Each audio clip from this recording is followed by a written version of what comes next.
Racing 82 is brought to you by Wrangler jeans, boots, and shirts for the whole family. Comfortable clothes for tough customers like Dale Earnhardt. And by Datsun, who proudly presents the all-new Nissan Sentra. Once you test drive the new Nissan Sentra, you'll know why you need this car.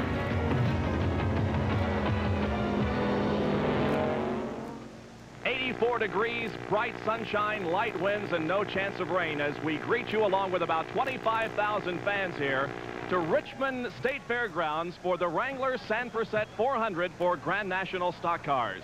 It's the 23rd race on the Winston Cup Series, and as we go into this race, the first three in the point standing separated by only 132 points. Larry Newber. Well, it's exciting, it's dramatic, and I guess the best part about it is everybody seems to have a favorite. There are a lot of Terry Labonte fans, a lot of Bobby Allison fans, and yes, an awful lot of Darrell Waltrip fans. It looks like it might go right down to the final. Ladies and gentlemen, the guy who is starting 11th in today's race has won 13 times here, looking for his first victory in 1982, Richard Petty.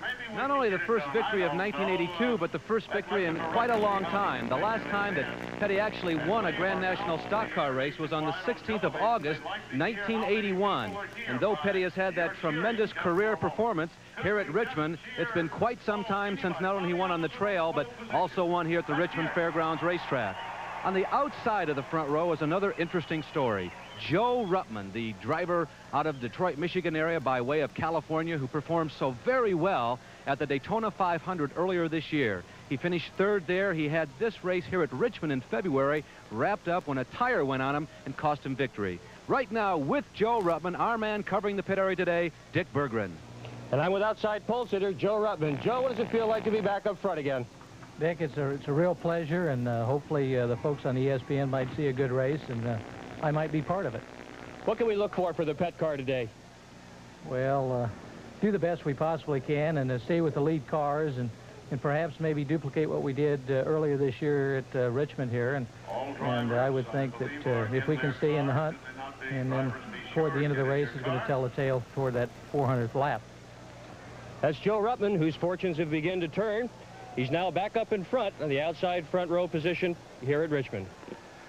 All right, Dick, thank you very much. Dick will be covering the pit area activity all for the afternoon today as we run 400 laps on this 5.42-mile racetrack, a total of 216.8 miles.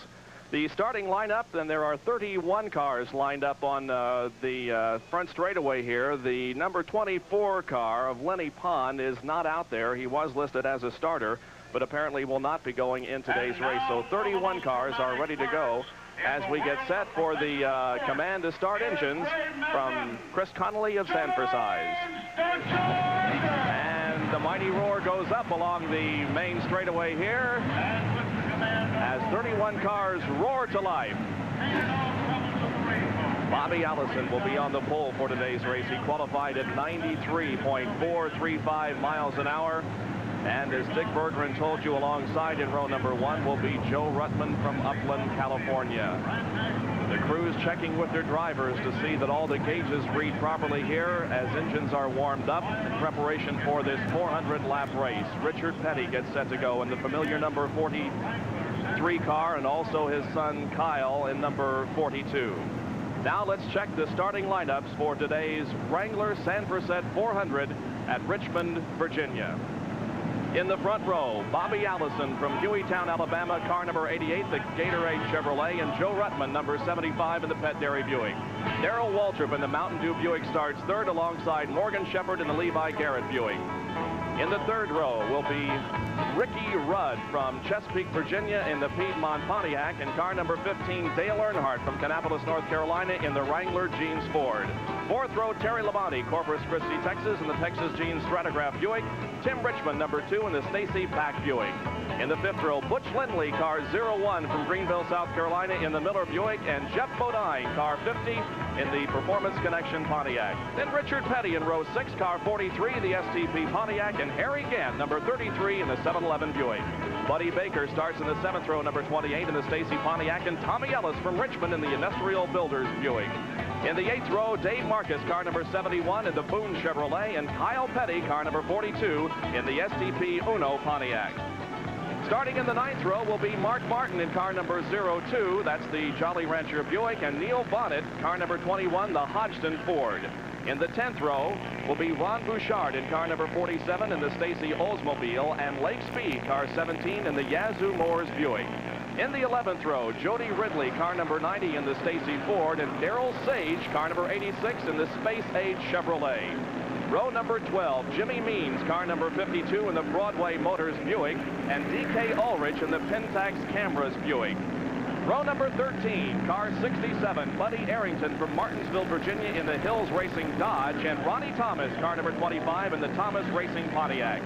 In the 14th row, car 64, Tommy Gale in the Sunny King Ford, and J.D. McDuffie, car number 70 in the Bailey Excavating Pontiac.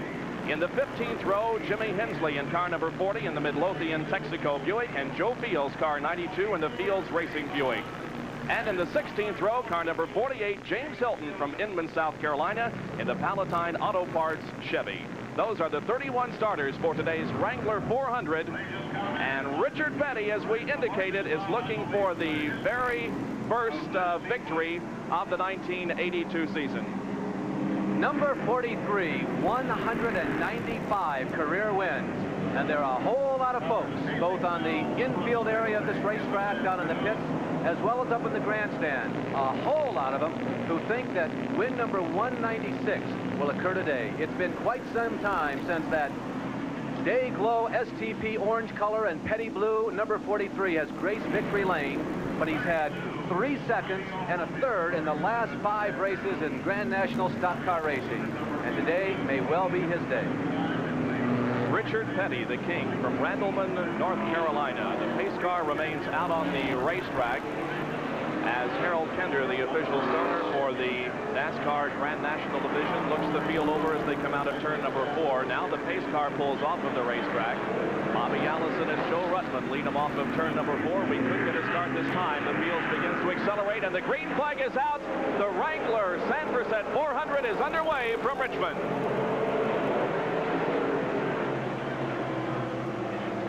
Bobby Allison leading down the backstretch with Darrell Waltrip moving into 2nd position, Joe Ruttman 3rd, Morgan Shepherd is 4th, and Ricky Rudd is in 5th position as they head for the start-finish line for the first lap. Bobby Allison is the leader with Darrell Waltrip running in 2nd position. Bobby Allison now begins to pull away just slightly from Darrell Waltrip as once again the cars swing out of turn number 2 and head down the backstretch. Again, this track is 5.42 miles in length. It's one of the shorter racetracks on the Grand National Circuit. It always leads to a lot of great racing, and we'll also see some bumping going on out there as the drivers negotiate the turns on this track. Bobby Allison in the Gatorade Chevrolet car number 88 leading here. Waltrip 2nd. It is still Joe Ruttman 3rd. Morgan Shepherd is 5th. Morgan Shepherd is 4th. Ricky Rudd is 5th. Terry Labonte is running in 6th position, and Dale Earnhardt is running 7th. Something that should not be a factor today's race will be tire wear and fuel consumption.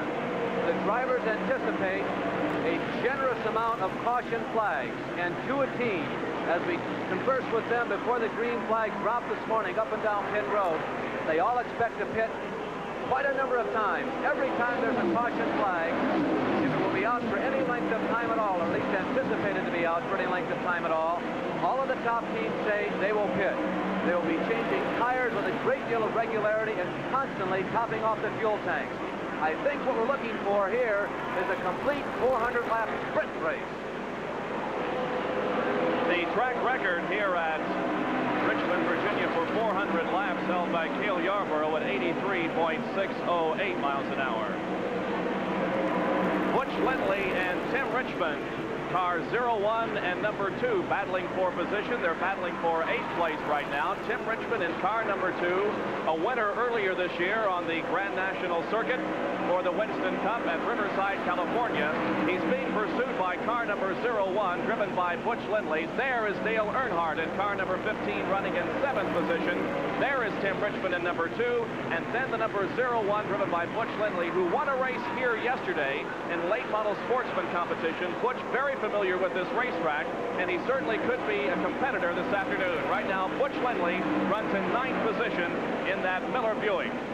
Sometimes a short track like Richmond, as we go back up front and look at Allison, Waltrip, and Ruttman, sometimes a short track like this is the place where a driver who has never won a Grand National race before in his life can come to the front. The short tracks bring about some surprise winners that helped Harry Gant win his first race ever. Jody Ridley, when he won his first race in 1981, it was on a 1-mile racetrack. Neil Bonnet won his very first Grand National victory here in Richmond. And the number 01 car of Butch Lindley that we were looking at a couple minutes ago is sort of the leader of quite a number of drivers who could win here today, who have never won a Grand National race before. Tommy Ellis is in the field, Joe Ruttman, Jeff Bodine, Ricky Rudd, Kyle Petty, Mark Martin. All of those drivers have never won and could do well here today. Running in 5th position is Ricky Rudd in car number 3. And this is Ricky's birthday today, so a happy birthday to this young man who is right now in 5th position. Terry Labonte is running 6th in the number 44 Texas Jean Stratograph Buick. And of course, Terry Labonte was the early leader in the battle for the Winston Cup. He led through the first half of the season, but his lead has since been overtaken by Bobby Allison. So Terry Labonte, car number 44, would like very much to walk off with a victory here today that would help him get back into first place in the chase for the Winston Cup. The leader continues to be Bobby Allison in car number 88. The first 3 cars are running together on the racetrack. Then a little bit of real estate before we get back to the 4th place car, Morgan Shepherd. But Bobby Allison in car number 88 is the leader at this point. Darrell Waltrip running in 2nd place, and Joe Ruttman is 3rd. The first 3 cars are together, the second 3, and there's 2 of the cars in that second 3. It's Labonte going to the inside of Ricky Rudd as they joust for the 5th position. Jerry Labonte in the Stratograph number 44 car, who's been near the top of the point standings all year long, runs side by side with the Piedmont Airlines car with young Ricky Rudd. 2 of the under 30 drivers, under 30 years of age, going at it tooth and nail here in the early stages at the Richmond Fairgrounds Raceway. Well, this is the type of racing we anticipate seeing all afternoon, side-by-side racing. There is definitely 2 grooves in this racetrack, and you saw Terry Labonte use the inside groove there to get around Ricky Rudd. So Terry Labonte now moves into 5th position. Terry Labonte 5th. Ricky Rudd is in 6th. Dale Earnhardt 7th. Tim Richmond 8th. Butch Lindley 9th. Richard Petty is running in 10th position. 11th is Jeff Bodine. Buddy Baker is running in 12th place. We have completed 14 laps of 400. Bobby Allison is the leader. Here he comes now moving up on James Hilton. James, a man who does have career victories in this division since coming up quite a number of years ago. Allison goes high and puts a lap on Hilton as we go back to 7th, 8th, and 9th. There's Tim Richmond going to the inside of Dale Earnhardt. 2 cars painted almost exactly alike. The car that Richmond drives, of course, actually was the original ride that Dale Earnhardt had. You see the comparison in the colors as they come very close, touching fenders coming out of turn number 4. Some bumping going on in turn number 4 as Tim Richmond works to the inside of Dale Earnhardt. Tim Richmond edging ahead just a little bit as they come off of turn number 2 onto the backstretch, but now Dale Earnhardt also moving into that 5th position. These 2 guys are neighbors when it comes to living accommodations, and they're certainly living close together on the racetrack in the early stages of this 400-lap race at Richmond. Tim Richmond, car number 2, and Dale Earnhardt in car number 15. Earnhardt, of course, carrying the colors of the sponsor of this race, Wrangler Jeans. And he, too, moving up high on the racetrack to get around James Hilton in car number 48. Hilton started in 31st position and is being lapped by the faster cars with 18 laps completed. One of those Hilton career wins, by the way, as we look at Richmond and Earnhardt. Richmond on the inside, Earnhardt on the outside, go to battle. One of those career wins for James Hilton was right here at Richmond quite a number of years ago. He also has one career victory on the Super Speedway over at Talladega, Alabama.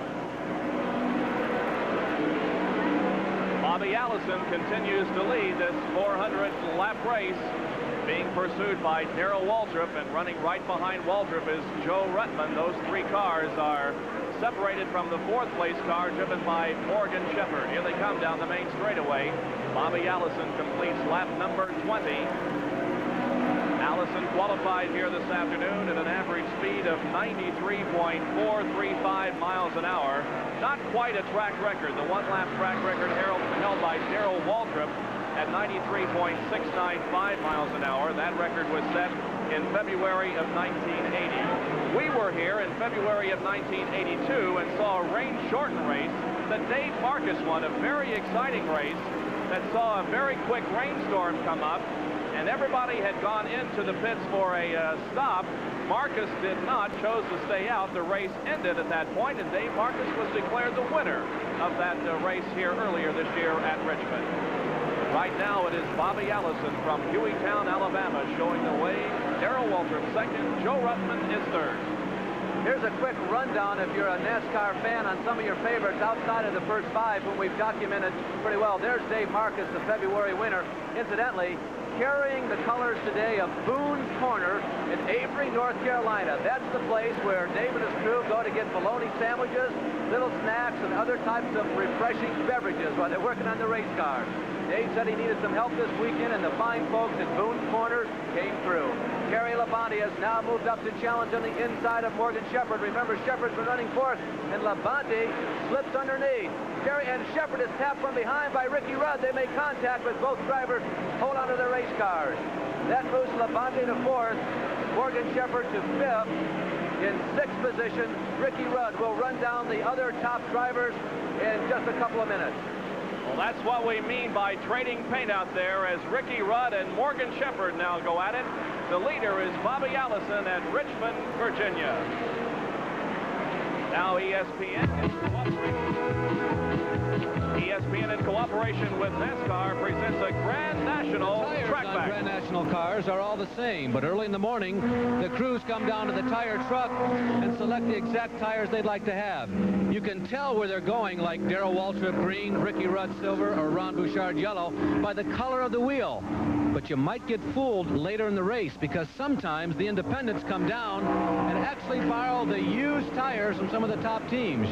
You might find the wrong colors on certain cars late in the race. As J.D. McDuffie pulls back onto the racetrack after having made an early pit stop, the leader is Bobby Allison. Second position, Darrell Waltrip, and third is Joe Ruttman. Back in a moment.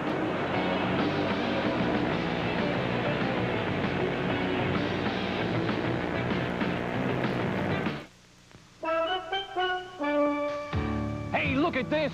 Dotson's lowest price truck, sticker price only $58.58. I know. Now, the famous Dodson Little Hustler is sticker priced at just $58.58. I know.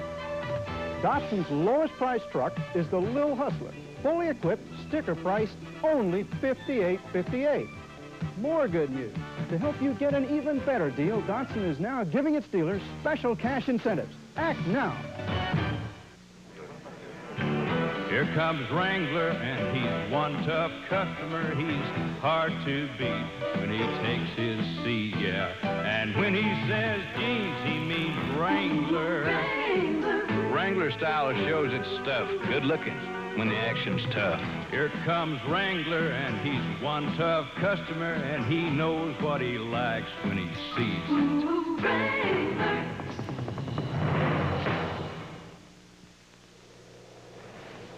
I'm Johnny Rutherford, and this is Indy.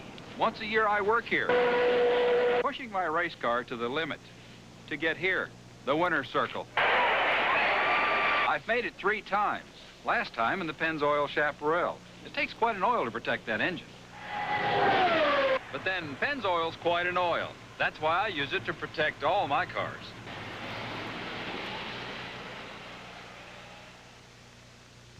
This Bud's for everyone who's got the heart and courage to go the distance.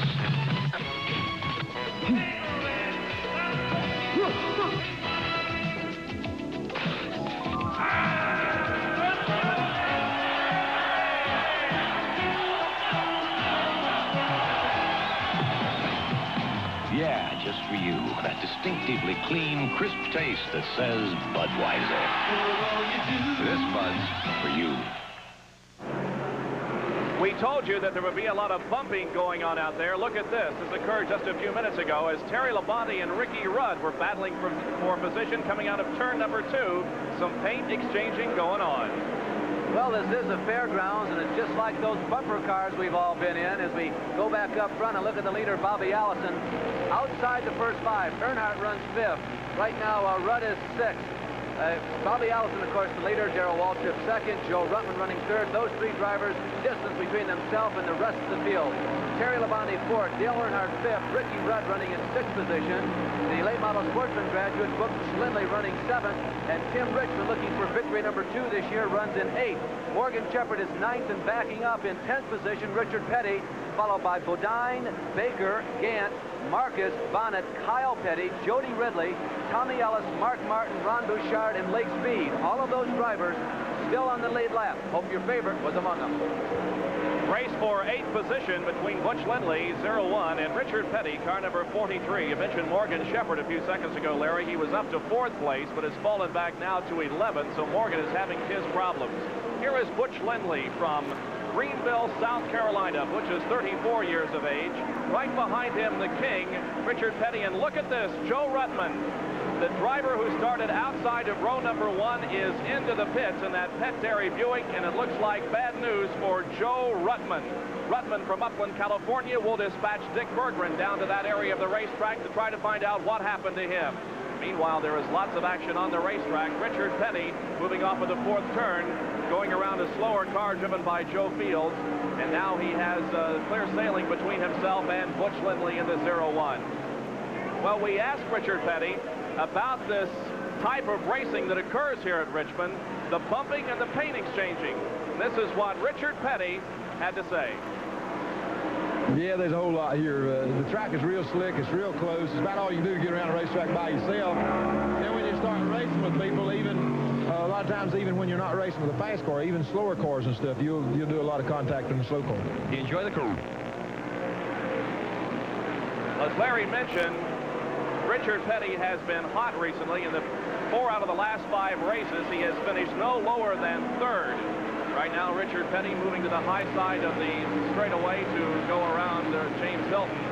He has won 13 races here at Richmond, more than any other driver. Richard Petty in the STP Pontiac number 43. Up front, Darrell Waltrip has decided to turn the wick up on the Junior Johnson Mountain Dew car. Waltrip goes to the high side of the Gatorade number 88. And the green number 11 of Darrell Waltrip goes to a position that he's seen quite a number of times in the past 5 years in Grand National Stock Car Racing, and that position is number 1. The most prolific winners of the past 5 years, Darrell Waltrip and Bobby Allison, and another one of their classic shootouts, this one on the half-mile racetrack at Richmond. And Allison getting on the inside of Waltrip, and now Rudd, as we go back to the 5th and 6th positions, making 4th and 5th. Rudd gets around Labonte. And Ricky Rudd doing well in the early stages in the number 3 car. Again, this is his birthday today. Now side-by-side racing for the lead, but Darrell Waltrip still has it. Bobby Allison led the first 40 laps on lap number 41 on the backstretch. Darrell Waltrip took over the lead. And we understand that Dick Berggren has moved to the Joe Ruttman pit. Let's find out what happened, Dick. Joe, you had an awful short day here today. What happened? You didn't run very far. You had a very short day today, Joe. What happened to the car? Yes, it was. Dick, I believe we dropped the valve in the motor. The water temperature went up to about 220. And then it started slowing down. And I talked to them in the radio, and they could see smoke out the pipes. And the motor's worth a lot of money. And felt that there's no use continuing because we was going to have a problem, just maybe cause another problem on the track, so we just decided to bring it in. Joe Ruttman ending his day early for safety. Well, Larry, there were a lot of people that were really looking for a victory from Joe Ruttman today. He was leading the race last February that we televised when the tire blew. He had qualified 2nd for today's race, but it looks like an early out for Joe Ruttman. Bob, there's a guy, Joe Ruttman, who may be as good a race driver as anybody in this field. He certainly is more than capable to running in the top 5 every time out. And that team has had a whole lot of problems, and Lady Luck has just not been on their side. Joe's a big, tall, strapping fella, a little lanky, but boy, I tell you, he sits very tall in the saddle, and he certainly would deserve a win. He is the guy who dominated USAC stock car racing a couple of years ago when he was winning 1 out of every 3 races that the USAC stock car division held. Joe Ruttman, Upland, California, originally out of Detroit, Michigan, and now making his home in the Southeast. Well, here's how they're running. Darrell Waltrip is the leader. Bobby Allison running in 2nd position. 3rd place belongs to Dale Earnhardt. In fourth is Ricky Rudd. Fifth, Tim Richmond. Sixth position, Terry Labonte. Seventh, Butch Lindley.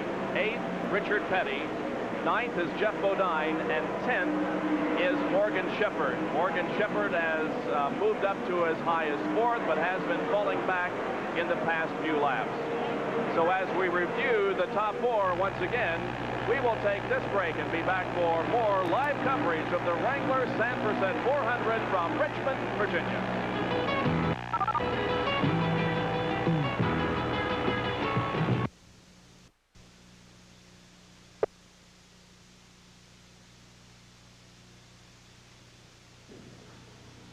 Season tickets with a money-back offer. This year, the new Cavaliers are offering you money back if they don't double last year's win total. Yep, twice as many wins or a partial refund to you. But let me clue you in. The way the 82-83 Cavs look now, refund is a word they won't have to use. To learn more about the money-back guarantee on Cavs season tickets, call Rich Rollins at 659-9100. That's Rich Rollins at 659-9100.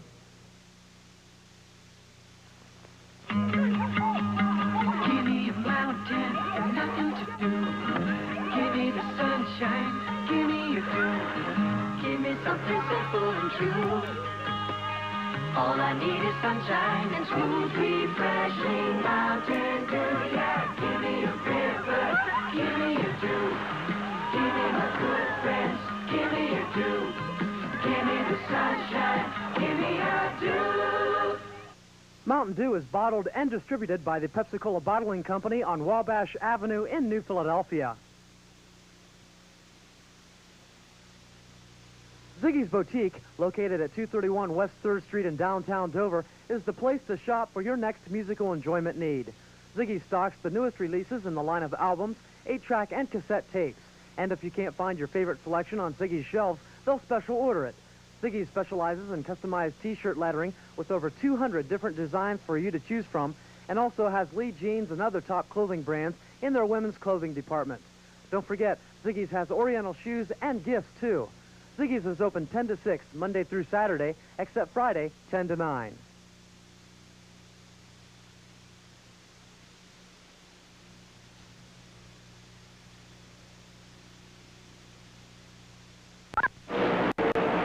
This is the 23rd race in the battle for the NASCAR Winston Cup. Still a lot of racing to go this year. The CRC Chemicals 500, the next race on the 19th of September at Dover, Delaware. Then the Old Dominion 500 on the 26th of September at Martinsville, and that's the racetrack that Harry Gant won at earlier this year.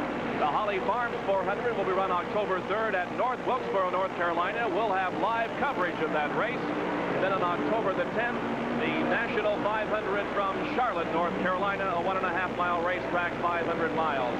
Then the Eastern 150 at Richmond next year. These are the two races that will be held next year at Richmond, and then the NASCAR Grand National race next February 27th, the Richmond 400. For the first time in today's race, the leaders have begun to lap some of the drivers we are accustomed to seeing run near the front. Waltrip and Allison have already lapped Mark Martin. As we look at the leader, Darrell Waltrip there, now putting a lap on Lake Speed, the former world go-karting champion. For the first time today, Waltrip goes around the high side of Lake in the Yazoo Mower Special. Mark Martin is a lap down, as is Ronnie Bouchard. We still have about 15 or 16 cars on the lead lap as we're looking at the leaders now roaring down the backstretch of this half-mile racetrack. You can see race fans almost encircling this entire track, and they're beginning to move up to some pretty husky customers in terms of their abilities behind the steering wheel. There's Tommy Ellis on the inside of Waltrip now. Ellis, of course, one of the most exciting, sometimes controversial, certainly one of the most dedicated and feisty race drivers we've ever been around. A young man who certainly is one of the more aggressive drivers, but he just doesn't have the setup today in that white, red trimmed, white numeral, rather red, black trimmed, white numeral number 12 to keep up with the leaders. Waltrip in 11 and Allison in 88. Darrell Waltrip in turn number 2 on the 60th lap at Richmond, Virginia. One of the drivers that we have been watching move up in the past few laps, Richard Petty, has now moved up to 5th position. Bobby Allison continues to run in 2nd position, and once again our cameras have caught an incident of bumping out there in turn number 2. Well, they're going around the slower car of D.K. Ulrich. No, make that the number 48 car, sorry, of James Hilton. Lindley slowing down, getting a little bit out of shape, and Richmond right behind him, nowhere to go. He doesn't want to lose ground, so he stays right with Butch. And in one sense, if Tim Richmond makes the right move as Richard Petty sneaks in there, he straightens up the number 01 car of Butch Lindley. Petty getting underneath, however, both of Richmond and Lindley picking up a couple of positions. Yeah, I think that's the reason that Richard picked up those 2 positions was that incident right there in turn number 2. As we said, Richard has now moved up to 5th place. Butch Lindley is 6th, and Terry Labonte is 7th. Darrell Sage, 17 years of age, in car number 86, the Space Age Chevrolet. Darrell Sage is from Murfreesboro, Tennessee. And, of course, a natural question when you talk to a young man like this is, who is your hero? And that's the question that Larry Newberg put to this young race driver yesterday. Who is your idol on the racetrack, Darrell Sage? I'd say Darrell Waltrip. Why? Well, he's from Franklin, which is about 30 miles from where I live, and we just always been freaking friends, and I just like to be like him. It makes you feel awfully good. You know, that's the kind of image you would like, that's the impression you would like to leave on everyone. Young racers, future racers, that you're doing something that they think's really neat and that they'd like to be just like you. I know I had idols when I was growing up, but you know, you got to grow up before you can really make an impression on younger kids. You can't really be a young kid and expect a young kid to really identify with you. So I'm 35 now, and I think I'm starting to get to the point where some of the younger guys can say, yeah, well, he's getting on up there now, and I might want to be like him someday. So it's taken some time, but it comes with age. Well, the guy that Darrell Sage idolizes, Darrell Waltrip, is leading this race at this point as Waltrip comes down the main straightaway and completes lap number 66.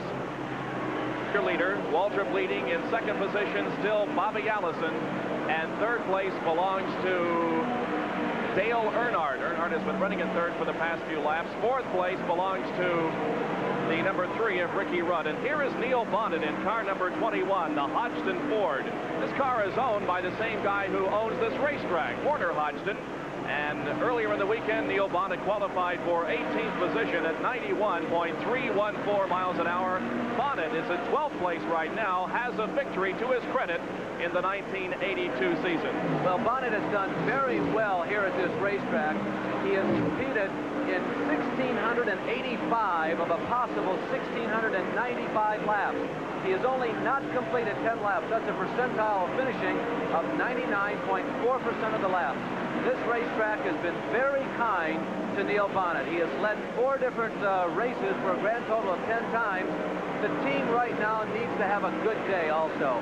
They have been down. They haven't had the success that they kind of anticipated over the last couple of seasons. He started 18th in today's race. He has moved up as high as 12. You see Neil taking the left hand off the steering wheel momentarily as he went down the backstretch that time to make an adjustment either on the helmet or the microphone that is his communications to the crew. And there you can see the interval between 1st and 2nd position. Darrell Waltrip and Bobby Allison out of turn number 4. That's Allison putting a lap on Kyle Petty, number 42. So Kyle Petty falls a lap down to the leaders. 3rd place still belongs to Dale Earnhardt, who's running strong. 4th, Ricky Rudd. 5th is Richard Petty. 6th is Butch Lindley. And in 7th position is Terry Labonte. 8th in is Tim Richmond, and 9th is Morgan Shepherd. Here is Jeff Bodine, in number 50, making a pit stop, pulling behind the pit wall. There is trouble with that race car. He was running in 10th place. Well, Jeff Bodine in Cliff Stewart's Performance Connection car is a team that you've got to say has been on the upscale side of things. They have had a fast qualifying time at both of the super speedways of Daytona and Talladega this year. Of course, this is the ride that Jeff took over from Joe Milliken. They haven't won a victory yet, but they seem to be coming a little closer every time out, and they certainly have been fast. Bodine has moved into the lead in the rookie point standings. Mark Martin is his 2nd in the points, and we have a spin here on the main straightaway. A car getting out of control right at the start-finish line. It's the number 92 driven by Joe Fields, and the first caution flag of the day comes out. However, Fields was able to gather that car in and continue, so we have no car on the racetrack with the first yellow, and this is going to bring a series of pit stops, Larry. We race back to the start-finish line and then watch the leaders. They'll come filing in like beads on a string. The other driver involved with Fields was Butch Lindley. Lindley has got to have some body damage because as Fields was sideways coming down the front stretch, Butch Lindley was pushing him down the front straightaway. So Butch Lindley looked for body damage there in the 01 car. And as you indicated, we do have pit stops beginning as the leader and second place come in for their stop. Here is Darrell Waltrip in the Mountain Dew Buick coming in, screeching to a halt at his pit, which is the very first one toward turn number 1. Behind him is Bobby Allison. Behind him, Ricky Rudd, then Dale Earnhardt, Terry Labonte, Butch Lindley, Richard Petty, Morgan Shepherd, Neil Bonnet, all are in for pit stops. Busy work here as the crew goes to work on the right side of that Mountain Dew car, changing the rubber on the right side, now moving to the left side and changing rubber on that side of the race car also. Of course, the tank is filled with fuel, and looks like Bobby Allison is going to pull out. Well, at least he got finished with the pit stop a little bit quicker, but because he was a position behind, he got out a little late. And look at this, they're drag racing, literally racing out on the racetrack. Allison had to slow down to avoid hitting the tail end of a safety vehicle in the backstretch. I think there's bragging rights for the next green flag segment between the two of them, as both Allison and Waltrip, and Allison goes to the inside of Waltrip. They're still not finished, trying to accomplish whatever it is they're trying to accomplish. They may end up starting side by side. Bobby Allison and Darrell Waltrip side by side out there behind the pace car, which has slowed the field because of an accident involving Joe Fields. And Dick Berggren is with Jeff Bodine. Dick? Jeff, you're all up on jack stands. They're all working under the car. What's wrong here? Well, I think we either broke a transmission, rear end, or drive shaft. I'm not sure which. They haven't told me yet, but vibrated a lap before, and then it just went out on the last lap. Given these circumstances, can you get back out again, do you think? We'll get back out, but, you know, we're out of contention for winning a race. It's like every time we're running pretty good, we have a problem like this. So we're going to hang in there and come back next time. Jeff Bodine going to try to get back out again. Jeff Bodine, nice guy, driving the Performance Connection Pontiac. He's from Chemung, New York, 33 years of age, started in 10th position. Let's take a look at what happened here coming down the main straightaway, the accident involving Butch Lindley and Joe Fields, Larry. Well, Lindley, I believe, is the car on the outside, is squeezed in the outside wall, or apparently so by Joe Fields, who was looking at Richard Petty on the inside, and he pinned Lindley to the outside wall, and Lindley had nowhere to go but the left rear fender of Fields. Lindley spins Joe around. You can see Butch getting a little bit of damage in the front end, and that Daytona stripe, or a Richmond, or rather a Darlington stripe, or a Richmond stripe, if you will, on the right-hand side of Butch Lindley's number 01, leaving Fields in his wake, sitting almost quietly and still on the front stretch. The NASCAR officials are going to have to make a determination here who is the leader, because these guys came out of the pit area virtually side by side, and they're still side by side beside the pace car, behind the pace car. Well, we'll be back for green lap activity as we continue to cover the Wrangler 400 from Richmond. Back in a moment.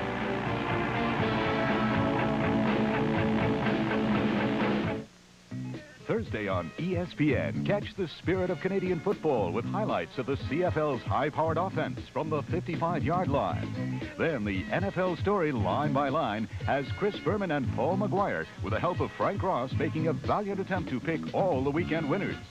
And it's the heavyweight tournament final on Live Top Rank Boxing as strongmen James Braun and Randy Mack meet in Atlantic City. Try sports anytime, Thursday on ESPN. Wherever your travels take you, enjoy the protection of Xerex. Xerex, a premium antifreeze that protects against boilovers in the heat of summer. Xerex protects against freeze-ups during the coldest winter months and year-round against rust and corrosion, even on aluminum parts. Xerex. Wherever your travels take you, enjoy premium protection that lasts. Xerex. Here comes Harry Gant as the Skull Bandit in for a pit stop. Hi, I'm Harry Gant. When I bring the Skull Bandit in for a pit stop, I come in for a paint stop, because while the rest of the team takes care of the Bandit, I get to take a little pinch of Skull, put it between my cheek and gum for real tobacco pleasure without lighting up.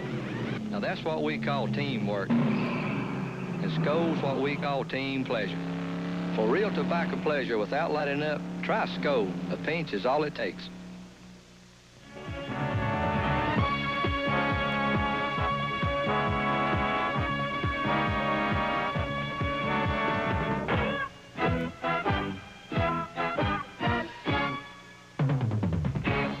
This Sports Center update is brought to you by Mobil 1, the oil that saves you gas, and more.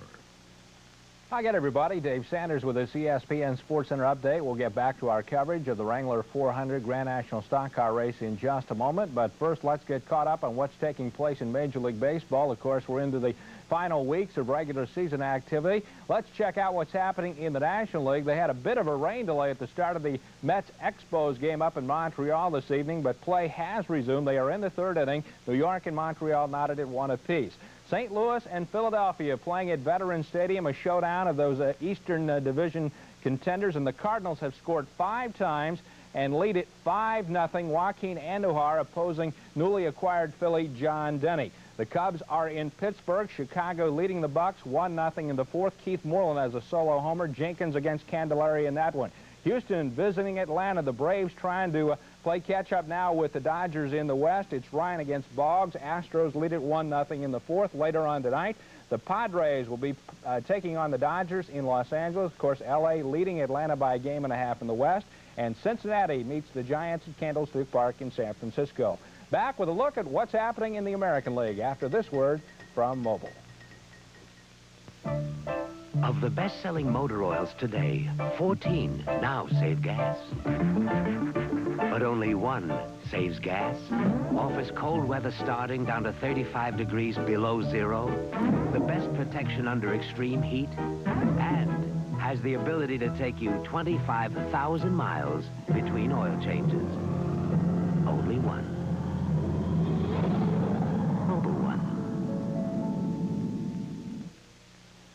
Continuing with baseball, let's go to the American League. The A's and the Blue Jays playing a doubleheader at Toronto. The Jays win the opener 3-1. In the second game, Oakland has scored in the top of the first inning, Toronto batting in the bottom of the first. Meanwhile, Baltimore hosting the Yankees. New York leads at 3-2 in the fourth. Dave Winfield has hit his 34th homer. Milwaukee, front runner in the East, leads Detroit 3-0 in the fourth. Cleveland playing at Boston. Andre Thornton has a 2-run homer, knotted at 2 apiece in the fourth. California and Chicago just getting underway. Likewise for Texas, Minnesota, and Seattle taking on Western Division front-running Kansas City. That gets you caught up on Major League Baseball. Let's go back to the Wrangler 400. I'm Dave Sanders, ESPN. This Sports Center update has been brought to you by Mobil 1, the oil that saves you gas, and more.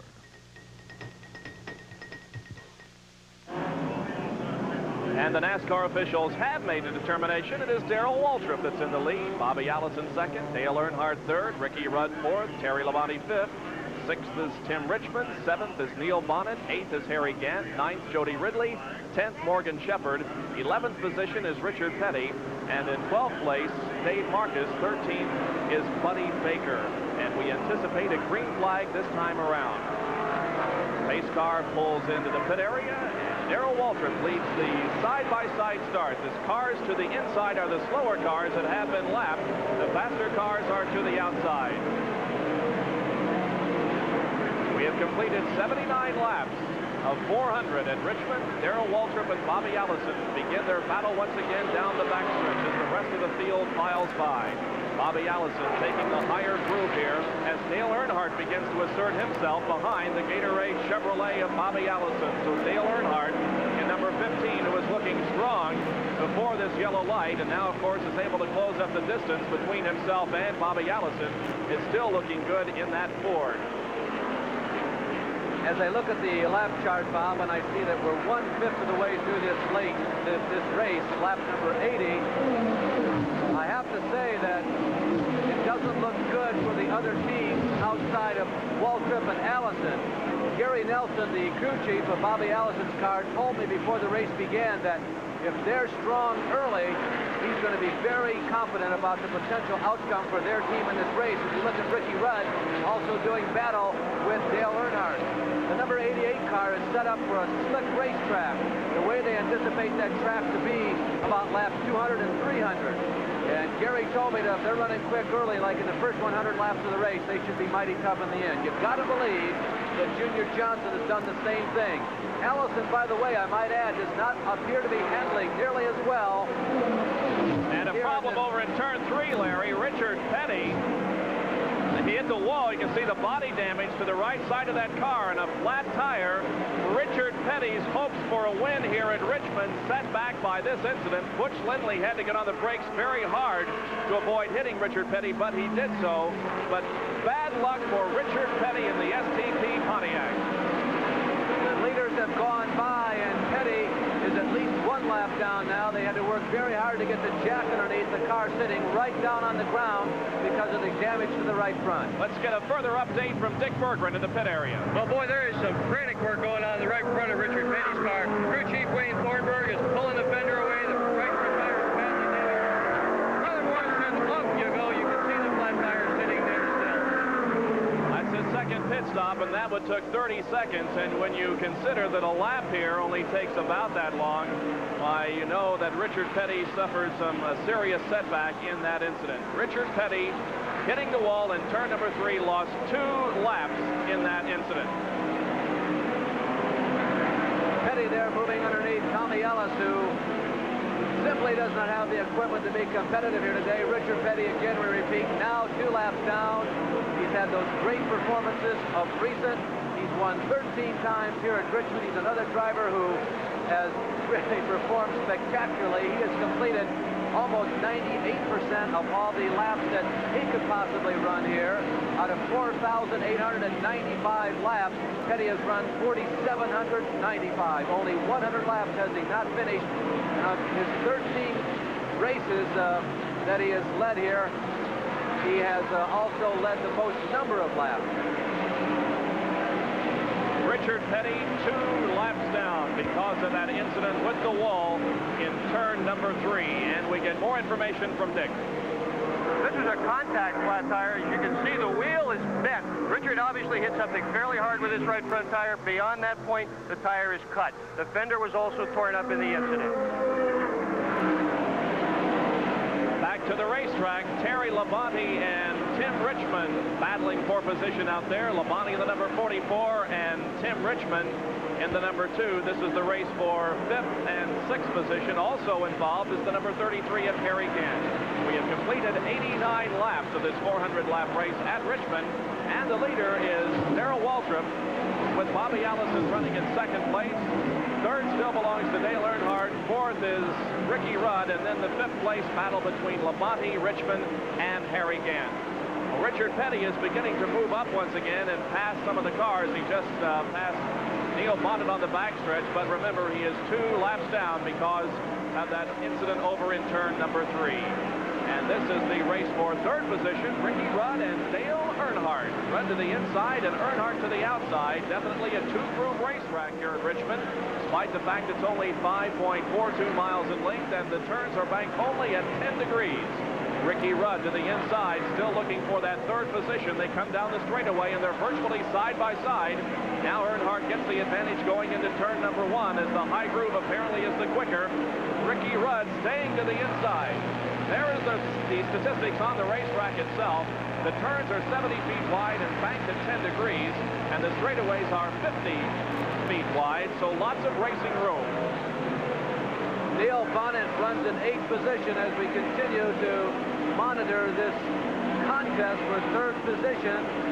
Still on the lead lap, 9th place, Morgan Shepherd, 10th place, the number 71 car of Dave Marcus, Butch Lindley 11th, Buddy Baker 12th. The only 12 cars to this point still on the same lap with the leader. Dale Earnhardt in 3rd place, the 1980 Grand National Champion, winner of the Winston Cup. Battling for 3rd position here with Ricky Rudd as they go down the backstretch. They pass once again the number 92 of Joe Fields, involved in that incident here on the straightaway a little bit earlier that brought out our first caution of the afternoon. Joe able to get back in competition. Ricky Rudd, the man who actually had his first ride in a small midget race car, and he was just a child. The car was intended for his sister. His sister has remained very active on the racing thing. Darrell Waltrip is slowing. The leader, Darrell Waltrip, suddenly slowing down. Has to be an on-schedule pit stop. We'll monitor it for you. Well, Darrell Waltrip was running strong and maintaining about a 3 or 4 car length advantage over Bobby Allison, but suddenly Darrell Waltrip slows and heads toward his pit. They are looking to the left side of the race car, changing rubber. Junior Johnson is doing some work himself there to the left side of the car. The tires are being changed on the rear of the car. Already 15, now 16, 17 seconds have elapsed, and Darrell Waltrip has suffered greatly because of this pit stop. He did lose 1 lap, and the pit stop cost him 21.1 seconds. So now the lead goes to Bobby Allison again, and Darrell Waltrip will play catch-up. Here is the leader coming out of turn number 4. Bobby Allison completing 98 laps. We're almost a fourth of the way through this Wrangler Sanfor-Set 400, the 23rd race on the Grand National Series this year. Waltrip lost more than the lead as we look at Richard Petty, another driver who lost a couple of laps because of an incident. Look at Petty, just scratching, clawing, and digging, trying to get back up to the front. He's 2 laps down. He makes contact with young Tim Richmond coming out of the 4th turn, and Petty goes on. Waltrip lost more than just the lead to Bobby Allison during that unexpected pit stop. Waltrip lost a lap. Allison is a lap and about a half down to the leader, Bobby Allison. But boy, it's going to be fun and interesting now. Waltrip will start to move to the front. Richard Petty moving up steadily despite the fact that he is 2 laps down. You would never know that by the way he's driving out there. We now have exactly 100 laps completed. A fourth of this contest is over. Darrell Waltrip had won 8 times on the Grand National Series this year, looking for his 9th victory, but it looks like it's not going to come this afternoon. Here is Harry Gant into the pits for a stop in that 711 Skoal Bandit Buick. Harry is 33 years of age, and we go down to Dick Berggren with further information on the Waltrip stop. The reason Darrell Waltrip had to make his pit stop is that there is a 1-inch gash right on the racing surface of his left rear tire. He came in, it maybe had 3 or 4 pounds in it. That was all. Virtually flat. He's got new left side rubber. He's back out again. So that is the story of why Darrell Waltrip made the pit stop. Harry Gant was also in for a stop, and now we pick up on this battle for position between Terry Labonte and Tim Richmond. Well, if there's one key to success in Grand National racing, it's the ability to pick up laps after you lose them because of a caution flag or because of an unexpected pit stop. 3 of the very best at gaining laps that have been lost under the green flag are Darrell Waltrip, Richard Petty, and Bobby Allison. So I might suggest don't absolutely count out Darrell Waltrip. We still got over 300 laps to go in this event. Well, we like to keep you informed about what's going on the racetrack. We noticed that Richard Petty had a bent rim out there on the racetrack. And in line with that, ESPN in cooperation with NASCAR presents another Grand National track back. They don't do it in 30 seconds or 20 seconds like the Grand National teams, but men who work for the traveling Goodyear store on wheels change the tires pretty quickly. All in all, on a weekend like this, they'll change over 425 tires, and each of them in less than 2 minutes. Bobby Allison is the leader. Dale Earnhardt is second. Ricky Rudd is third, and Terry Labonte fourth with 105 laps completed. Back in a moment.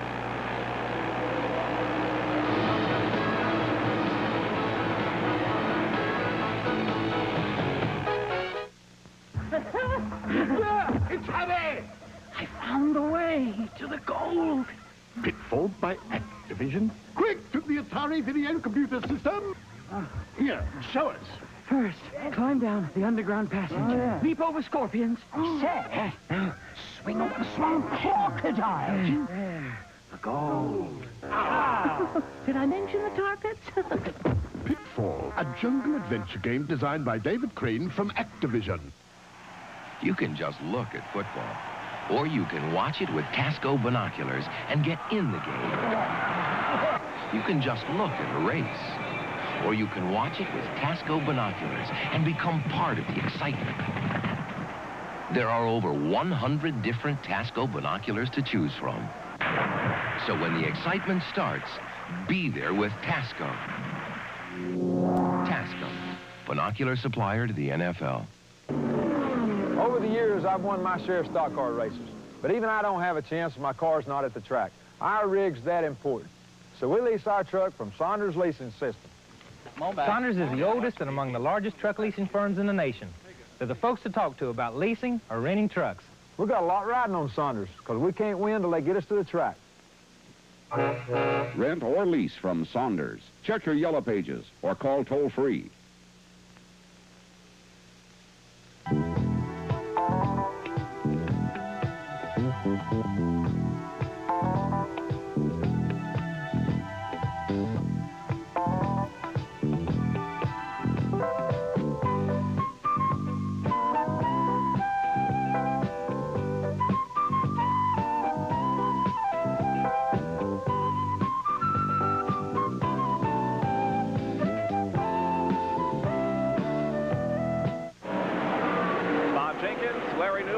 Berggren at the State Fairgrounds Speedway in Richmond, Virginia for this 400-lap Grand National race. Bobby Allison, who right now is leading in the battle for the Winston Cup, is also leading this competition. He took over the lead on lap number 41 from this guy, Darrell Waltrip. Waltrip stopped for a change of rubber a few laps ago and went a lap down, but he is trying to make up for lost time and is driving like there's no tomorrow out there. He really is. He and Bobby, along with Cal Yarborough, have dominated here the late summer stretch drive in Grand National Stock Car Racing. The three of them, Waltrip in the green and white number 11, Bobby Allison and Cal Yarborough, have won the last 8 races. Cal 2, Bobby 3, and Darrell 3. So they certainly have been the hot setup. Incidentally, talking about Petty, who along with Darrell Waltrip is picking up a lot of lost ground. Petty's right front fender is flapping in the breeze, and down the line that may be a hazard for some of the other drivers. Mark Martin there in car number 02, dipping off of the racetrack in the 4th turn. I don't know if something went wrong with the car or Mark's simply out of control, but there's a team that's been on hard times recently. Mark is definitely having some problems with the race car. He goes very slow. The car did not want to turn to the left. I think he's got a suspension problem and appeared to be listing to the starboard side as he came down the front stretch the last lap. So Mark Martin will be pulling into the pits to have that car checked over. Meanwhile, a car that was in the pits a few minutes ago is going back into action. That's the Jeff Bodine car number 50. Here comes Mark Martin in that 02 Jolly Rancher Rogers Buick into the pit area. Mark Martin is from North Liberty, Indiana, 22 years of age. This is his rookie year in Grand National competition and is in 2nd place in the battle for the Rookie of the Year honors. Dick Berggren in his pit. Well, right now we've got another flat tire. Mark Martin's right front is flat. They're just taking it off the car. They're changing, however, both right side tires. The crew now prepared to drop the jacket. Back up to you. Pit stop took 21.3 seconds for Mark Martin as he goes back into action. This is a very noisy racetrack. When you get 31 cars out there, it is very, very difficult to hear any kind of communication. And here comes Harry Gant back into the pit area in number 33. He slides to a stop. This is his 3rd pit stop. He was in for a change of rubber just a few laps ago and now comes in once again. Well, Harry, who was among the top 10, has now made 2 pit stops under green flag, has lost 1, now 2 laps. He has lost 2 laps to the leader, Bobby Allison. Picking up 1 more point on that Mark Martin story. It's a shame that Mark has had some misfortune because the team really needed a lift. The Mark Martin team is down. They haven't had the success that they had hoped for. They had hoped that they would have sponsorship for the entire season. That hasn't developed, but here's a young man whom I still believe is a future champion. Mark has been successful in everything he has ever done. And those of you who are Mark Martin supporters out there, stay with him because he's going to come back. Those of you that counsel Mark, tell him to stay with the program. He's coming. Well, Bobby Allison is leader of this race, and there was a nice article about Bobby in the current issue of Sports Illustrated. Larry Newberg talked with Bobby Allison. Bobby Allison Allison, one of America's most active race drivers and one of those drivers who's also very involved in promoting the sport. Bobby, recently you were the subject of a Sports Illustrated article, and in that article had some very interesting things to say about your reaction should the championship slip away. Well, I feel like, and I felt like for a long time, that I've had the most rewarding career of anyone in automobile racing. I've enjoyed my career, and I've had a lot of successes. And I think that if I didn't win the championship, that I still would have had the greatest career anyone could ask for, and the most enjoyable career of anyone. You're one of those people who has bridged the first generation of drivers, the Fireball Roberts, Joe Weatherly, to the modern generation of drivers. Is this sport headed in the right direction? Well, I think it really is. I think that more and more the people around the country, just the average sports enthusiast, fan, whatever, have become more and more aware of stock car racing. And as they become aware of that, they become very aware that NASCAR Winston Cup Grand National is really where it's all at. And I think really got an awful lot of future out there ahead of us. Speaking about that awareness, you have campaigned long and hard to increase that awareness with the people outside of the racing fraternities around the country. It must be very pleasing for you to find yourself the subject of an article like in a magazine, say the Stature of Sports Illustrated. Well, I think that's really neat. I haven't seen the article yet, but I know they traveled with me for a while and did several interview sessions along with whatever observations Sam Moses had while he traveled with me. And I thought it was very gratifying that our sport is moved into the same bracket with these other major professional sports that have featured articles on other people like that. Coming down to today, the championship this year, is it yours? Well, I don't like to count anything before I have it. I think we've got our best shot ever at the championship. The Diegard team, the Gatorade sponsorship, the whole team effort has been a very pleasant situation for me, very enjoyable, and very aggressive, very intent on doing the very best that we can. So I'm looking forward to it. I think we've got our best opportunity. The top four in the Wrangler 400, Bobby Allison the leader, Dale Earnhardt is second, Ricky Rudd third, and Tim Richmond fourth with 120 laps completed. The previous winners of the Wrangler 400, Benny Parsons, the defending champion. Bobby Allison has won 2, Darrell Waltrip in 78, Moffitt in 77, Yarborough in 76. We'll be back with more live coverage from Richmond, Virginia in a moment.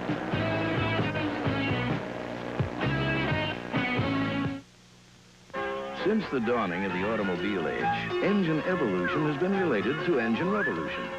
As cars got bigger, so did their engines. And protecting these engines with the finest ingredients was a motor oil called Valvoline. Because today's smaller engines are revving higher and working harder, Valvoline's modern formulation is even tougher, helping prevent heat buildup and oil breakdown, now and into the future. We call it survival of the fittest. From the depths of space, from the edge of the earth, Timex takes quartz to make a watch beyond time as we know it. The Timex Quartz. Quartz for every woman in the newest elegance. So accurate, you may have to reset it only once this year. Thin, sleek, beautiful. The Timex Quartz, built and priced in the Timex tradition. Timex, we make technology beautiful.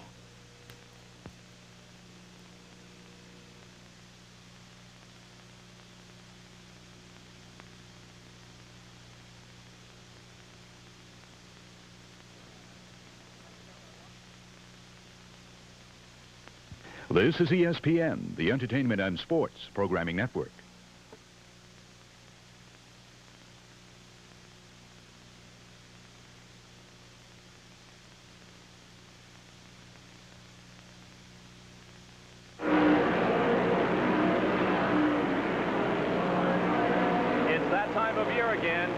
Football, and we have 3 great games coming up for you on the 26th and 27th. On Sunday the 26th at 9 o'clock a.m. Eastern Daylight Time, 6 a.m. Pacific Daylight Time, Purdue against Notre Dame. Purdue, of course, has their quarterback Scott Campbell returning. That's virtually a new team. Then on the 26th at 8:30 p.m., 5:30 p.m. Pacific time, it's UCLA against Michigan in a rematch of last year's Blue Bonnet Bowl, which Michigan won. Then on the 27th, Monday at 12:30 a.m. Eastern Time, 9:30 Pacific Time, Nebraska against Penn State in what has to be one of the most important matchups of the season. Stay with us for all of the great college football games this fall on ESPN. We have completed 136 laps at Richmond, Virginia, and the Wrangler Sanfor-Set 400. The leader continues to be Bobby Allison in car number 88, the Gatorade Chevy. He's in turn number 3 right now, going high to pass some of the slower cars on the racetrack. Moving down the straightaway, completing lap number 137. Running in second position at this time is Dale Earnhardt. In third is Ricky Rudd. And fourth is Tim Richmond. Now we have a couple of drivers that we're keeping an eye on. One of them is Darrell Waltrip, and the other is Richard Petty. Both of these drivers are at least 1 lap behind. Waltrip is 1 lap behind, Petty 2 laps behind. But you can see they have made up some distance in the last few laps and are closing in on the leader, Larry. They are indeed, and bear in mind that when Waltrip goes by, I say when, I perhaps should say if, but they have been getting closer and closer to Allison, and if he gets by, he will then again be on the same lap with the leader, Bobby Allison. I've been watching Allison and the moves he's been making. The car is not staying down in the bottom of the racetrack to the corners. Now, I don't know if that's by design. A lot of the other faster running cars are also sliding up into what would be the cushion if this were a dirt racetrack. There is the race for third position between Ricky Rudd and Tim Richmond, two more of the under 30 drivers on this trail. Ricky Rudd in the number 3 car and Tim Richmond in number 2, side by side, racing around the half-mile oval here at the Richmond Fairgrounds Raceway. These two drivers will be around for many years, I'm sure. Both of them have performed well in their early careers. Of course, Tim Richmond getting his start in sprint cars was the Indianapolis 500 Rookie of the Year, but has devoted his time exclusively to Grand National racing the past few years. And Ricky Rudd in car number 3, also a young lion on the Grand National circuit. Now Tim Richmond in car number 2. There he is, moves into third position, and Ricky Rudd falls back to 4th. In addition to Bobby Allison, who of course rides the lead lap, Dale Earnhardt is still out there running in the runner-up position. Rudd and Richmond in that joust for 3rd and 4th. Terry Labonte continues on the leader lap in 5th position unofficially. Neil Bonnet doing an outstanding job today in the Woods Brothers car, run 6th. Dave Marcus 7th. Morgan Shepherd 8th.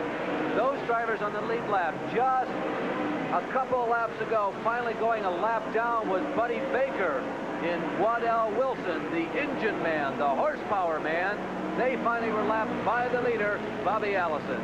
Dale Earnhardt in 2nd position. He is from Kannapolis, North Carolina, 30 years of age, driving the Wrangler Jeans Ford. Started in 6th position, qualifying at 92.742 miles an hour. Right now is second to the leader, Bobby Allison. We have completed 144 laps, and we see here the interval between first place and second place. Here is Bobby Allison coming off of turn number 4, while the second place car of Dale Earnhardt just now moves out of turn number 4, so it's about a full straightaway lead for Bobby Allison over Dale Earnhardt. There is Bobby Allison, car number 88. He is the current leader in the Winston Cups battle. And we go down to Dick Bergeron, who has found a guest in the pit area. Dick? One more, the Wrangler car is really flying here. How well are you guys going? Well, I can't hardly hear you, but the car's running right well. We're a little bit loose. We feel like we can make the next pit stop with time to arm a little bit more, and I think we'll be in good shape for the rest of the day. What kind of a shot have you guys got at this thing? What kind of a shot have you guys got at this thing, bud? Well, the track right now is real slippery. The sun's making it quite slick, so everybody's having a little problem getting a little bit loose. So I think as the race goes on, everybody's got to adjust their chassis a little bit more and get better. That's Bud Moore, Dale Earnhardt's crew. Well, Bud Moore Moore talking about the car running a little more loose than what they would prefer to have it. He commented also that the track has become slick, as a lot of the top teams thought it would, but I think it's happening a little sooner. And we commented earlier also that Bobby Allison's car was not running in that low groove, particularly coming out of turns 2 and 4. Now we see most of the top cars that are running in that higher lane, the faster lane than the cars they are lapping, are sliding up on this racetrack. It's not that wide in the corners. You don't have that much room to maneuver. But when the track gets slick, to go fast, you kind of have to dirt track it around and saw on that steering wheel, jerking it back and forth, and almost going to a four-wheel drift through the corners. All those comments kind of being generated from the things that Bud Moore was telling Dick Berggren. Bobby Allison started on the pole for this race. This was his first pole position win of 1982, so that qualifies him for the Busch Clash, which will be coming up in Daytona in February. So far this year, Darrell Waltrip is the leader in poles with 5. Benny Parsons has set on the pole 3 times for a Grand National race. Terry Labonte, David Pearson, and Jeff Bodine twice each. And the drivers who have won pole position to their credit this year: Dale Earnhardt, Buddy Baker, Ron Bouchard, Morgan Shepherd, Cale Yarborough, Bill Elliott, Tim Richmond, and Bobby Allison. Bill Elliott, who was on the pole for the most recent NASCAR race that we televised at Michigan International Speedway, is not competing here this afternoon. Another driver, matter of fact, 2 drivers who are not competing, who were here at the racetrack and did try to qualify for this event. Lenny Pond from Chester, Virginia, in Cecil Gordon's Racing Buick. He was listed as an alternate starter, was not able to fire up here this morning. And Rick Newsom, who came to the racetrack with a brand new sponsor, the Bojangles restaurant people from the Southeast. He picked up that sponsor as a result of some appearances in a movie that's being put together in the Southeast about stock car racing. Of course, Hal Needham very much involved in that. But Rick Newsom and Lenny Pond, the 2 drivers who tried to get into the field but could not. The attrition has really not been all that great this afternoon. Joe Ruttman has fallen out of the race, but very few others have, and no car has dropped out of competition because of an accident. This is Jody Ridley in car number 90, the Stacy Ford. Jody is from Chatsworth, Georgia, started 21st in the race. Jody Ridley in the number 90 car of Junie Dunleavy is a driver who won his first event, his first Grand National main event in Dover a year ago. Right now, NASCAR Timing and Scoring is listing Jody as in 6th position. There is a possibility that Jody may be 1 lap down. I'm sure they'll be working on that. Jody has really had a year that has been disappointing. Not only have they not performed well in races, but they haven't even been able to qualify well. But here's a driver who has enormous experience racing for a number of years and very successfully on the late model Sportsman as well as the short wheelbase outlaw Camaro trails, if you will, over the late 1960s and 1970s. We mentioned that Joe Ruttman was out of competition. J.D. McDuffie and Jimmy Hensley are also out of the race, but those 3 cars are the only ones that have dropped out of competition.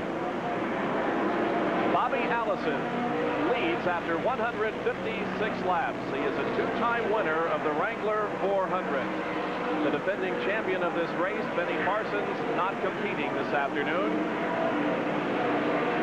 Allison continues to lead, and Petty and Waltrip had moved up on him about 15 laps ago, and it looked like it was just a matter of maybe 30 to 60 seconds before they were going to catch. But the rate of closing in, how quickly they were reeling in Bobby Allison, has really slowed down. Allison running very strong here today, and he has been able to kind of hold off the challenges of both Petty and Waltrip. Second place car, Dale Earnhardt, is in for a pit stop. 158 laps completed. This is going to be a routine pit stop, or is it? It looks like the crew is talking with Dale and possibly getting some bad information from him. They are filling the car with fuel, but they are also raising the hood on it, and it looks like bad news. And it does look like more than just a chassis adjustment. There is no frantic. They don't seem to be in a hurry. This looks like a serious and maybe criminal problem for the Wrangler Jeans machine of Bud Moore and Dale Earnhardt. If Dale is not the most exciting driver in Grand National stock car racing today, maybe it's Harry Gant, but outside of those 2 guys, I don't know who is. Well, Dale Earnhardt won the CRC Rebel 500 at Darlington earlier this year, but they are pushing that car behind the wall here at Richmond. Dale Earnhardt is out of competition. Well, we noticed how the crew got the hood on that car up, and because of that, we will explain for you once again in cooperation with the National Association of Stock Car Racing, a Grand National Track Fact. An ordinary hood latch would never do at Grand National speeds. Instead, to keep the hood down, they use a set of 4 specially manufactured pins, which can be removed during pit stops, allow the hood to be raised. Top 4 with 162 laps completed. The leader, Bobby Allison, and Tim Richmond, Ricky Rudd, and Terry Labonte. We'll be back with more from Richmond after this. I'm going to ask you to buy Cleveland Cavaliers season tickets. I better be in a strong position to do so. I am. Star rookies John Bagley and David Magley have linked up with our top veteran Cavs for a playoffs caliber team. The first thing we're going to do is double our wins over last year. That's a promise I make with a money-back guarantee on your season tickets. To learn more about the money-back guarantee on Cavs season tickets, call Rich Rollins at 659-9100. This is Tower Communications, Cable TV 2 in New Philadelphia, Ohio.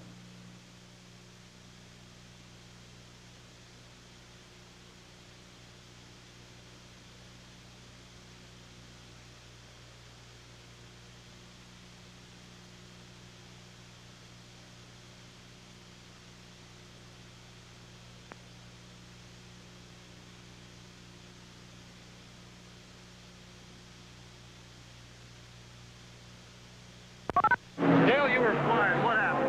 Well, I think we was off the cylinder. That's the best I can tell. The engine started running bad and then it tried to quit. So parked.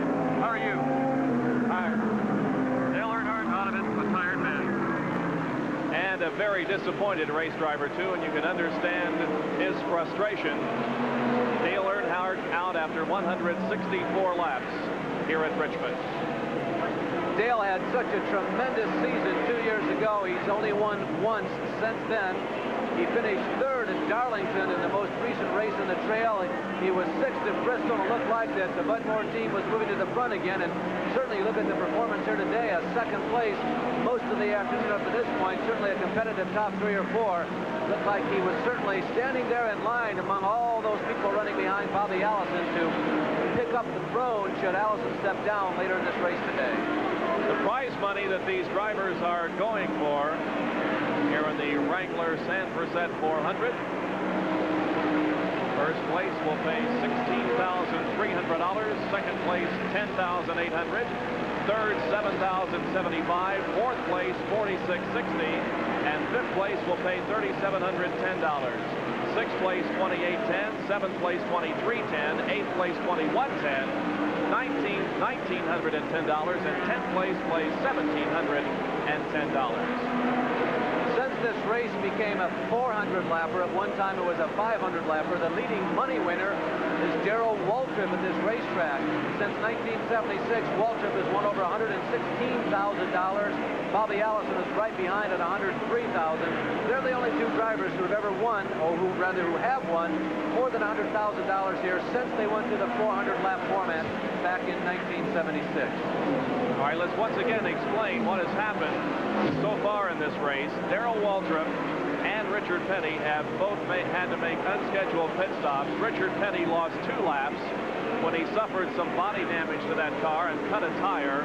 And Darrell Waltrip also cut a tire and came in and lost 1 lap. There are 8 cars on the lead lap at this time, being led by Bobby Allison. Second position belongs to Tim Richmond. Third is Ricky Rudd. Fourth is Neil Bonnet. Fifth is Terry Labonte. Sixth is Jody Ridley. Seventh position is Butch Lindley. And eighth is Morgan Shepherd. Those cars on the lead lap. Well, Allison shows no sign of slowing down, nor does another driver who we've been kind of chronicling in the 1982 season, Buddy Arrington. Arrington is having a tremendous season. This being the 23rd race of the year, Arrington has finished 21 one of the 22 races previously run. He's just having a tremendous season. He's been as high as 4th position in the point standings this season. He runs a consistent 10 through 15th position. He's always on the racetrack. Every time we look up there, he performed pretty well at the Michigan International Speedway. Matter of fact, in the most recent broadcast that we had, he came home in 6th position. That was his best finish of the year. He has now gone 5 years in a row, Buddy Arrington has, where he has won more than $100,000 at the controls of the Chrysler Motor Corporation products he drives. Well, we talked to Buddy Arrington, who hails from Martinsville, Virginia, and drives the Hills Racing Dodge, about how he keeps that car running and running so well. You know, I don't know. We work and we work hard, and we don't do nothing especially to finish a race than we've ever done. I think we just got more help and more time to spend with the car than we've had in the past. Most time when we leave the shop, we're race ready. Buddy Arrington, one of the oldest drivers on the Grand National Tour. He is 44 years of age. So is Bobby Allison. And Richard Petty is 45.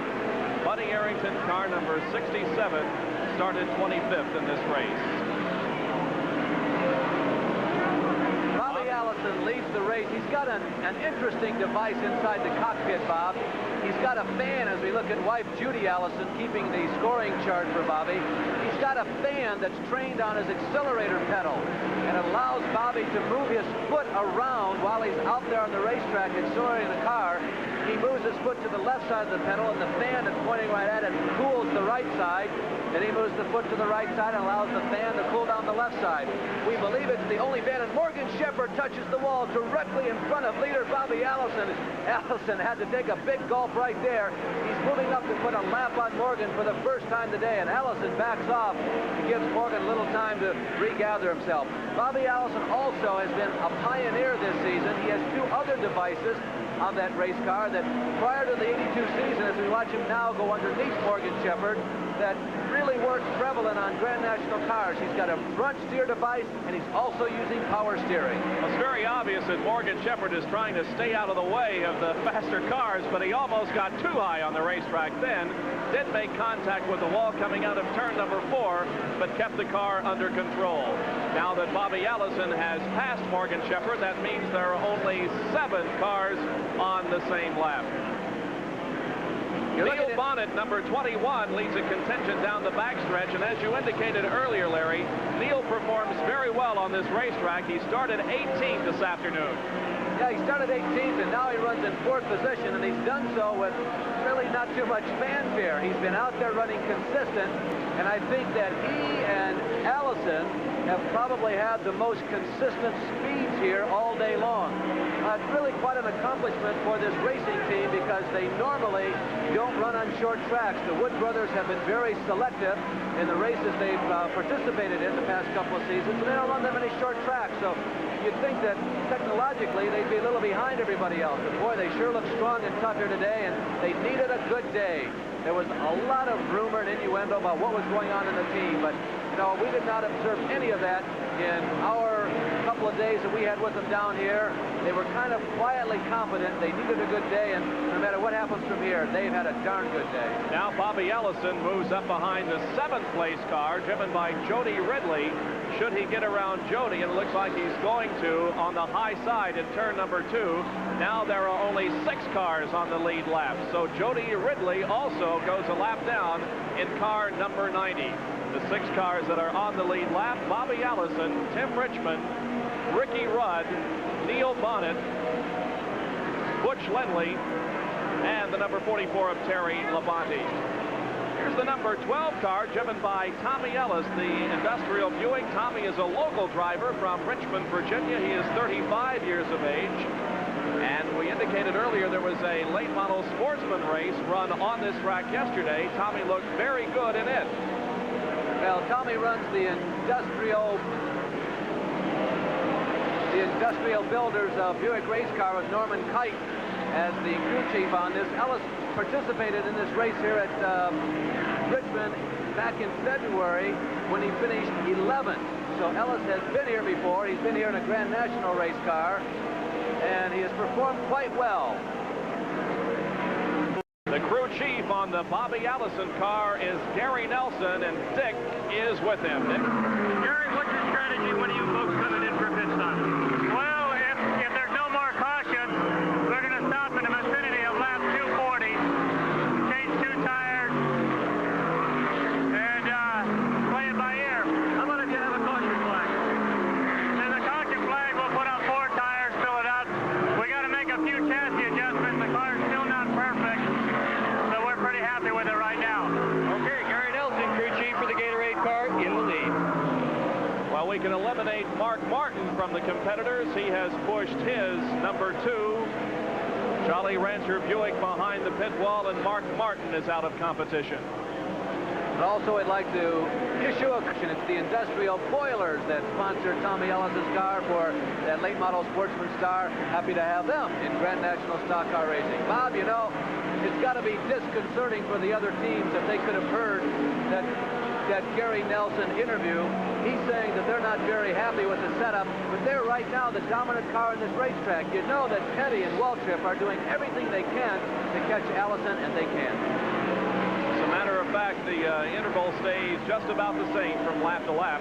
We told you a few minutes ago that Jeff Bodine was back in competition, and there he is in that Performance Connection Pontiac. Jeff Bodine, car number 50. Bodine, who grew up around a racetrack, his family owned a racetrack up in New England. A couple cars coming together on the number 4 corner. It's Shepherd and Richmond. They break loose and come down the front stretches. We watch Bodine being passed on the high side by Harry Gant. Jeff Bodine out, just trying to accumulate some more points. He knows he is not in it for victory here today in the Performance Connection car. He had a 3rd at Riverside earlier this year in this race car for his best performance. They've been a consistent top 10 finisher, however. Now Bodine pulls back into the pits for yet another time. Of course, he is in the battle for the Rookie of the Year honors, and although the number of points that you accumulate during the Rookie of the Year season doesn't really mean a whole lot, that decision made by a panel, why it is, of course, always nice to be the leader in points when the season ends, and right now Jeff Bodine is the leader. He continues to motor down the pit area, finally stops at his assigned pit, and the crew talks with him to see if the car is suffering some mechanical ills or whether they can get back into the race. Well, about 25,000 people have gathered here to watch this race. We're covering it. Really came through for the special. Don't be surprised if we can do the same for you. Greyhound Package Express. You've decided your dog needs a low-calorie... Yeah. Jeep asked, why? There is a great deal of excitement in Morgan Shepherd's pit crew right now. Dale Earnhardt has just put his helmet on and apparently is going to go in as a relief driver for Morgan Shepherd. Crew chief Buddy Parrott has been standing by with a lug wrench. They're also standing by with 4 fresh tires, ready to put them on the car. They checked the plug on Earnhardt's helmet, hoping that Earnhardt would be able to get voice contact with his pit crew. Not all the radio sets are the same. They're hoping these 2 are going to be the same. This should happen within moments. Driver change coming up. There is Morgan Shepherd, but he is still out on the racetrack. Morgan Shepherd won a race that we televised on ESPN, the Virginia 500. And quite frankly, after that race, he was very ill with all of the hot weather and the stamina that he underwent during the race. And it looks like he is now headed for pit road and will be relieved by Dale Earnhardt. Morgan Shepherd, here he comes into the pits. One of the most outstanding short track drivers of the past 3 or 4 seasons, not only in NASCAR short track racing, but also across the country. Morgan Shepherd, as Dale Earnhardt assists Morgan in getting out of the race car.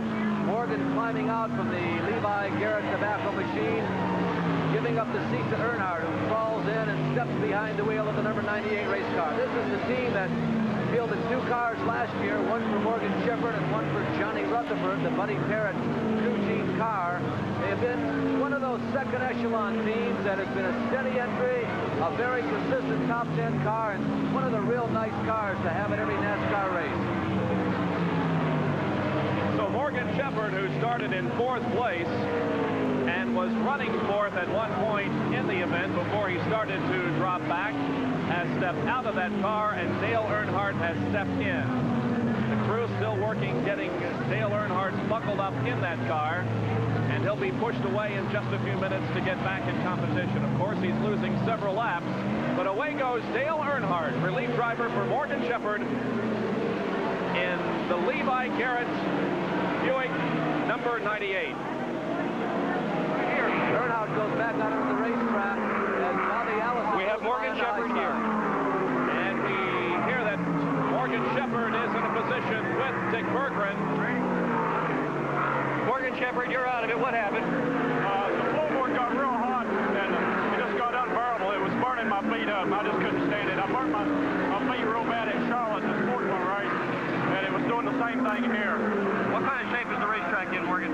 It's pretty slick, but, you know, it looks like it's going to be a real competitive race. I was running pretty good until it just got so hot I was having to hold my feet up off the floor. How about the temperature in the cockpit? Is it real hot today? Yeah, it's pretty hot out there. Morgan Shepherd out with a pair of burned feet. So it's not a matter of being ill, it's just a matter of having some very hot feet. And Dale Earnhardt, who is driving that car now, just passed Bobby Allison, unlapping himself at least for one lap. Bobby Allison very high on the racetrack out of turn number 4, continues to be the leader. Second place still belongs to Tim Richmond in car number 2. And the interval is about a half a lap between first and second. Neil Bonnet is third.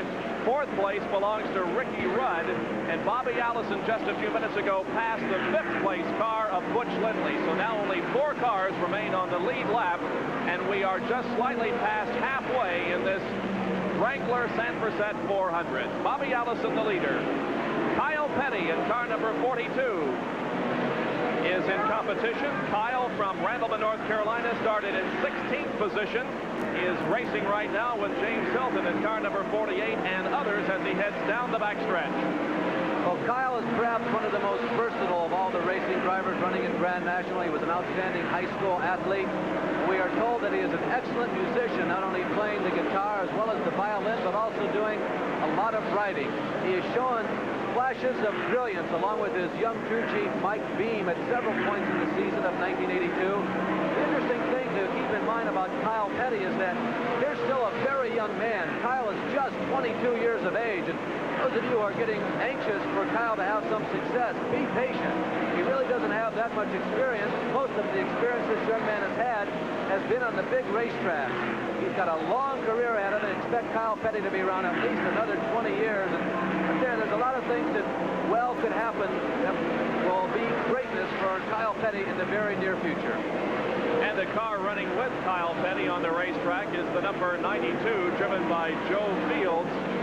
And Joe, we had earlier reported out of the race. He was behind the wall, but is back out there. Looks like Kyle got a little sideways there. The car fishtailing on him out of turn number 2, and Fields was able to get around. We'll see if that's a mechanical problem or exactly what. Harry Gant goes to the outside now of Kyle Petty in turn number 3. I think Kyle let the rear end of that car get a little squirrely on him in turn 2 and lost a little bit of time. Kyle Petty and Gant continue to run together right behind Joe Fields. Harry Gant up in that Harry Gant characteristically high racing groove as he goes out of the second turn down the backstretch. There is Bobby Allison now going to the inside of other cars in the top 5. He has just put a lap on Ricky Rudd, although Ricky trying to get it back directly in front of Ricky Rudd is Cal Yarborough. That goes back a couple of years ago, is Neil Bonnet. Bobby Allison lapping the 3rd and 4th place cars of Neil Bonnet in 21 and Ricky Rudd at number 3. And right there, Darrell Waltrip looking for a way to get around. Well, speaking of Kyle Petty, he's not only a race driver here today, but he also competed in a race yesterday, a Mini 500, and we'll be able to tell you about that after we come back from this break.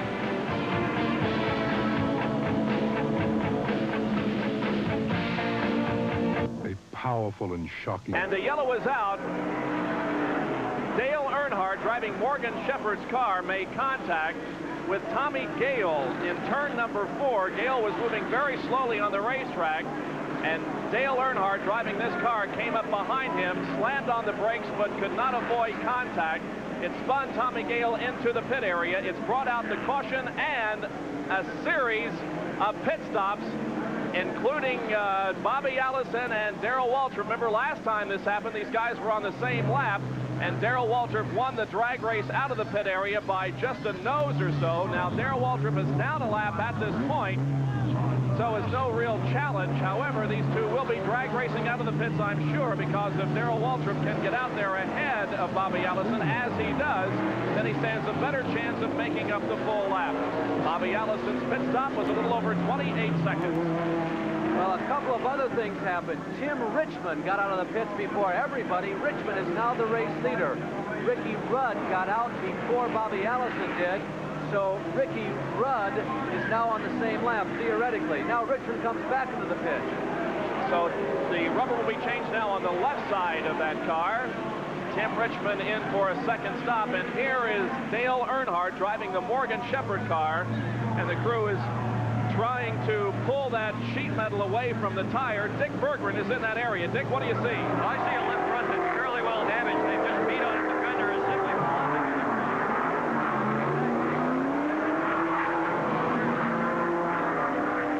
Morgan Shepherd back out on the racetrack. So is Tim Richmond in number 2. Tim Richmond, who had the lead momentarily in the Stacy Pack Vitamins car, had to make 2 pit stops underneath this caution flag. He had the lead momentarily, but he never really crossed the finish line. Waltrip has unlapped himself. Butch Lindley has unlapped himself one lap. Neil Bonnet has unlapped himself, as has Ricky Rudd. However, Bonnet and Rudd are right in front of Bobby Allison, and look for Allison to attempt to gobble them back up. But at least momentarily, we're back to, I believe, 5 cars on the lead lap, including the leader again, Bobby Allison. Now he's in 6th position in line on the racetrack, but he's the leader of the race.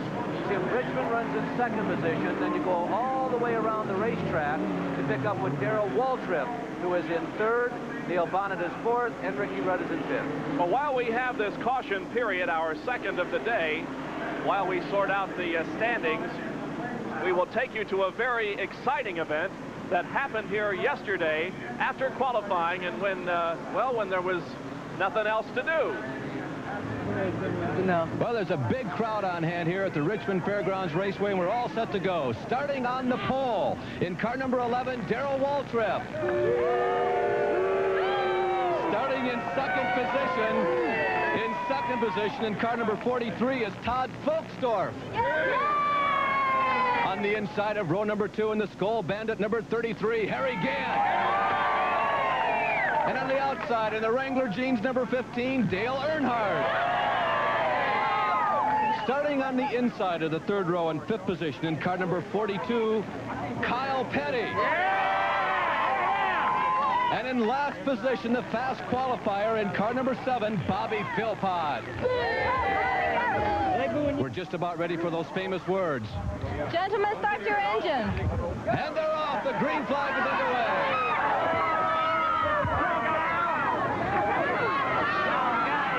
Car number 42, Kyle Petty has taken the early lead. Petty has about a half a straightaway advantage over his nearest pursuer, Bobby Philpott, in car number 7. Philpott has spun out on the inside of turn number 2. He slips behind. Kyle Petty continues to have a healthy lead here. They'll go 5 laps. We're about 2.5 laps into this exciting contest. Kyle Petty continues to motor around in car number 42. Dale Earnhardt with 2 laps completed. Earnhardt beginning to pick up a little bit of ground on the leader. 2 laps, still the best completion record of any driver on the course at this point. Bobby Philpott, perhaps the most consistent of all the drivers in the ESPN number 7. As Kyle Petty completes lap number 3. 43's got 5. 3 laps are now completed by our leaders, Kyle Petty in car number 42 and Bobby Philpott in car number 7.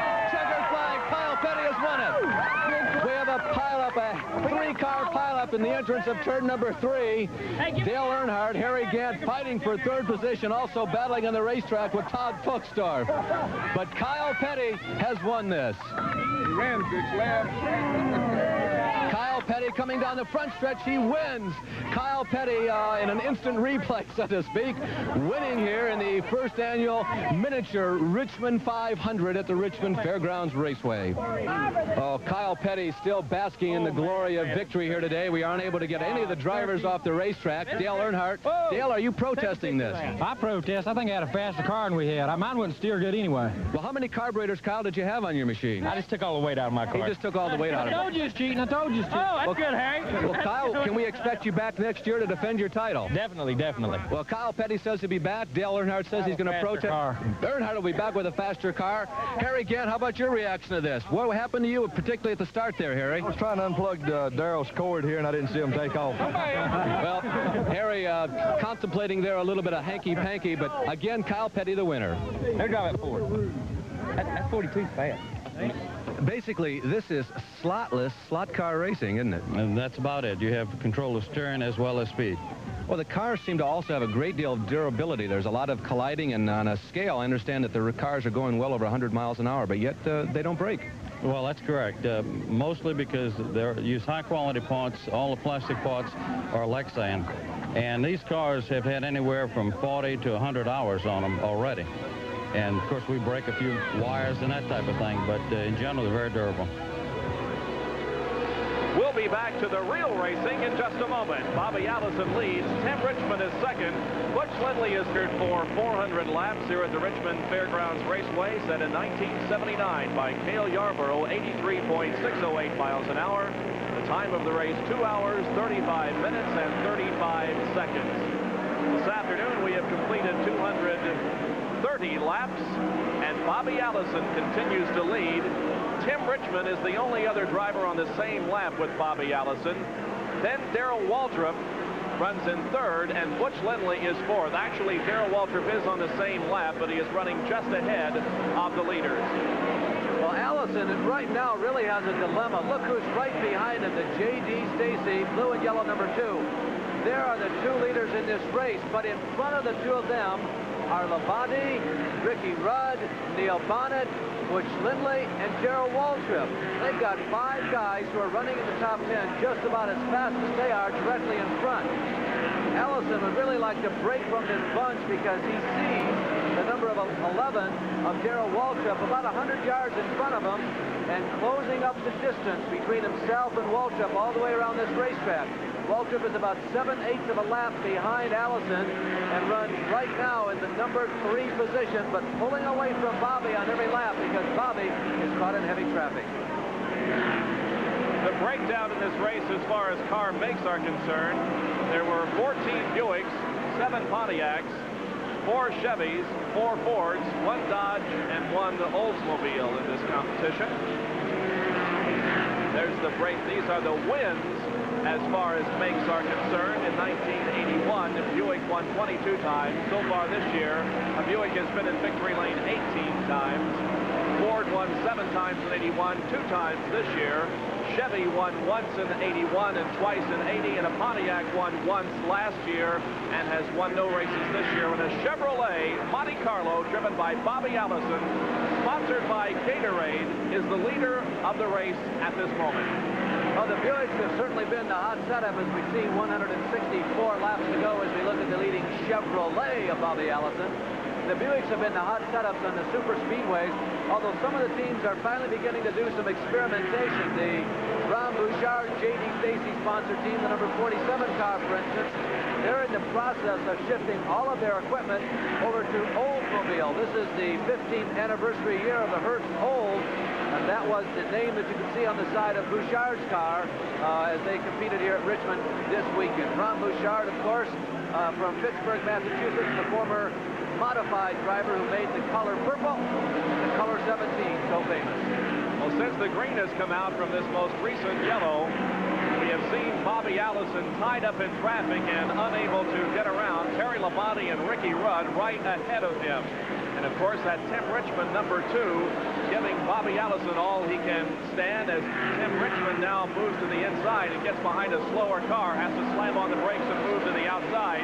They were trying to get around the number 86 driven by Darrell Sage, the young 17-year-old driver. Let's go down once again to Dick Berggren. And I'm with Dale Inman. I'm with Dale Inman.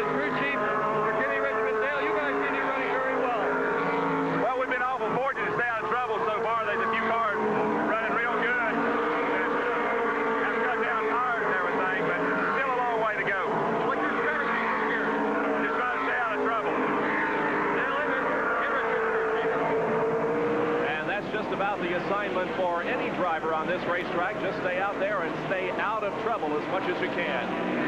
This is Bobby Allison, once again, the leader of the race, and right behind him, the second-place car of Tim Richmond. Ahead of him, some lapped cars, but still drivers who have been up in the top 10 all afternoon.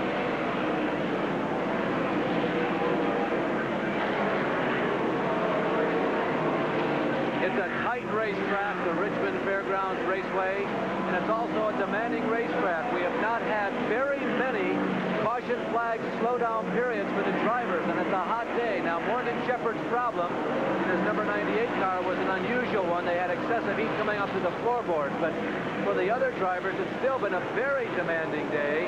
You've got to think every second that you're out there, the cars are strung around the entire racetrack. We still have well over 20 cars on the speedway, and some of them moving anywhere from 10 to 15 miles per hour slower than the front runners. It's very demanding, and what it requires more than anything else is for the driver to concentrate, if you will, on concentrating. He has to keep reminding himself, pay attention, watch the rearview mirrors, make sure somebody else is not coming up that's running quicker than me.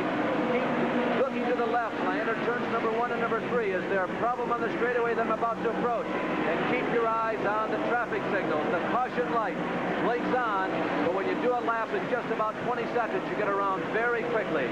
We still have 150 laps to go in this scheduled 400 lapper. And we have had two leaders in this race, Darrell Waltrip and Bobby Allison. Waltrip led for a short time before he cut a tire and had to come in for a pit stop. Lost a lap because of that.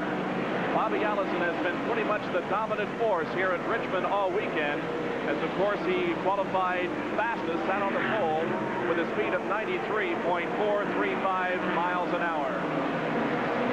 You know who's really going is Neil Bonnet. I know we've commented on it a couple of times this broadcast already, but Bonnet has broken from that flying squadron that included Ricky Rudd, Terry Labonte, Bobby Allison, and Tim Richmond. Throw in here again as Richmond is getting underneath momentarily Allison as they look at Neil Bonnet. There is Tim Richmond. Tim Richmond has slipped underneath Bobby Allison. Well, some neat driving there by Tim Richmond, once again using some of the slower cars to take advantage of a pass, and going by Bobby Allison. The new leader and the third leader of the afternoon is Tim Richmond, who formerly made his home in Ashland, Ohio, but has moved to the Charlotte area to be closer to his work in Grand National Racing. Tim Richmond, car number 2, the Stacy Pack Buick, is the leader, and Bobby Allison in the Gatorade Chevy now runs in second position. We talked about the heat that is bothering some of these drivers here today. And so we present another NASCAR ESPN Track Facts. We have shown you on ESPN how they keep the race cars cool, particularly the brakes during long races. Well, what about the driver? Here's a device. This is an air duct. The air enters through this screen and flows into the cockpit, keeping the driver a little cooler in longer races. It is a very warm day in Richmond, Virginia, but that has not held the crowd down at all. Somewhere between 25 and 30,000. Watch as Tim Richmond now leads. More live coverage after this. Leader of the Wrangler Sanfor-Set 400 at Richmond, Virginia Fairgrounds with 146 laps to go is Tim Richmond. Right behind him is Bobby Allison. And a driver we haven't talked about very much today, but a driver who is still out there in competition, is the chauffeur of car number 28, the Stacy Pontiac, Buddy Baker from Charlotte, North Carolina. This is the car that Benny Parsons drove earlier in the year. Buddy started 13th in today's race. L.Z. Wiley Jr. L.Z. Wiley Baker Jr., that is to be exact. Of course, his father, Buck Baker, one of the legendary drivers in NASCAR racing. Buddy Baby is just a little more at home on the big tracks than he is the short tracks, but he's quite a veteran of racing. He first started driving back in 1957. He became a regular in Grand National Racing at the age, well, in his early 20s, back in the very early 1960s. His best season was probably 1975 when he won 4 races that year, although his best season in points was 1977 when he finished in 5th position. He was the first driver to ever go over 200 miles per hour, doing so at the Talladega International Raceway in Talladega, Alabama. And in 1980, he sat on the Daytona 500 pole when he was racing for the team that he's back with here in the mid-part of the 1982 season. He's having a good day today. Buddy Baker, a couple of laps down from the leaders, but we got him officially in about 12th, unofficially about 12th position. Now the car running right ahead of Buddy Baker is Dale Earnhardt. Yes, Dale Earnhardt, not Morgan Shepherd. Earnhardt relieved Shepherd a few laps ago, ran into a problem, came in contact with a car and severely damaged the left front of that race car. However, he has, his crew has been able to pull the fender away from the tire, and he is racing out there. Dale Earnhardt driving this afternoon, the number 98 Levi Garrett Buick. Here are your leaders once again. Tim Richmond, car number 2. Bobby Allison, car number 88. 260 laps have been completed. We've got 140 more to go. And quite frankly, Larry, Tim Richmond has looked and is continuing to look very strong out there.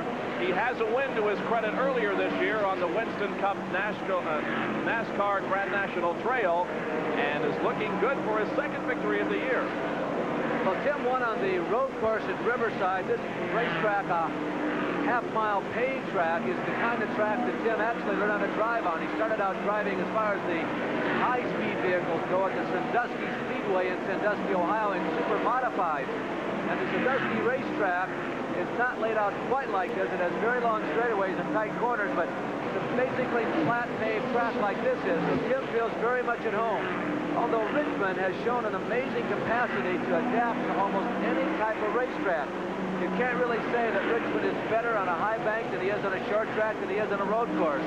He pops up every once in a while and gives us just a great performance, but those great performances have been coming with more regularity here in the 1982 season. Well, Mark Martin in car to 02, we had reported earlier that he was behind the wall. However, that car is back out in competition. Mark Martin, 02, out there, but these cars are officially out of the race. There is a look at Mark Martin. The car's out of competition here at this point in the race. Joe Ruttman, number 75. Jamie McBuffy also out of the race. So is Jimmy Hensley. Dale Earnhardt is out. At least his car is, but he is relief driving for Morgan Shepherd. And Jeff Bodine, car number 50, also out of competition. We'll be back with more live coverage in a moment as ESPN's Auto Racing 82 presents live coverage of the Wrangler 269 laps completed. Here are the top 8 positions in the Wrangler Sanfor-Set 400. Tim Richmond is your leader. Bobby Allison is second. Darrell Waltrip third, and Neil Bonnet is fourth. Fifth position belongs to the birthday boy, Ricky Rudd. Terry Labonte is sixth. Butch Lindley seventh. And Dave Marcus, the winner here earlier this year, is running in 8th position. Larry, let's talk about the crews that we're noticing out there on the racetrack. I've been noticing in the last few laps several drivers, especially Dale Earnhardt driving the Morgan Shepherd car, running way high on the racetrack. Ricky Rudd was also way up at the loose, very high on the racetrack. Well, the fastest lane, if you're going faster in terms of horsepower and miles per hour down the straightaways, moves up very high on a short track like this. But it puts you right to the ragged edge, Bob, because if you look at the screen, you can see there's a brown groove or a section of the racetrack that is brown. That's dust. You can see it there very well on those shots of the corners. If you get the right side tires in that brown stuff, it's just like racing on a slick racetrack or racing on marbles, and you'll lose it immediately. The car will get right up underneath you. We also see a lot of dirt traffic coming out of the corners. The tail end of these race cars sashaying and wants to come around. There's more horsepower than there is traction at this point of the race. So though it looks simple, and again we've commented many times, as you watch the race on television, the cars don't look like they're going that quickly. They're peaking about 120 or 130 down the straightaways and braking hard to go into those corners, and it's a very delicate touch. If you brake too hard, the car comes around. If you accelerate too hard, and look at Richmond making a sandwich coming out of the corner there, trying to get between Jimmy Mean and Ricky Rudd, trying to put a lap on one of the other cars in the top 5. They don't race 2 abreast at Richmond. They were 3 abreast going through that 3rd and 4th corner there. Nice, close NASCAR Grand National competition on ESPN. And now with Tim Richmond still in a little bit of traffic, he still has a lot of work to do because Bobby Allison is catching up with him and is right on his back bumper. You'll remember a few minutes ago, Tim Richmond was able to go into the lead when they were in traffic, and now the same situation has arisen again. The car immediately ahead of Tim Richmond is driven by Ricky Rudd, the number 6 of D.K. Ulrich, also ahead of the leader. They come out